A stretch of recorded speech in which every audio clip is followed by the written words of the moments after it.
திருப்பாடல்கள் 2ஆம் அதிகாரம் 7 முதல் 12 வரை உள்ள இறைவார்த்தைகள்.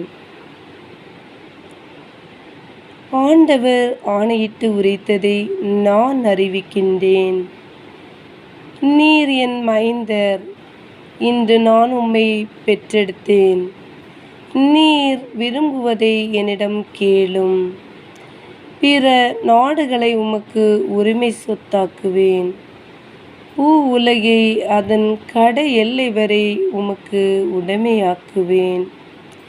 இரும்பு கோலால் நீர் அவர்களை தாக்குவீர். குயவன் களத்தைப் போல் அவர்களை நொறுக்குவீர்.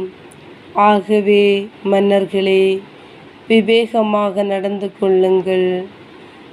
உலகை ஆள்வோரே, எச்சரிக்கையாயிருங்கள்.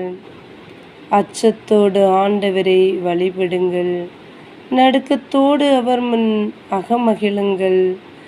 அவர் சினங்கொள்ளாதபடி நீங்கள் வழியில் அழியாதபடியும் அவரது காலடியை முத்தமிடுங்கள். இல்லையேல் அவரது சினம் விரைவில் பற்றி எரியும். அவரிடம் அடைக்கலம் புகுவோர் அனைவரும் பேறு பெற்றோர். ஆமென்.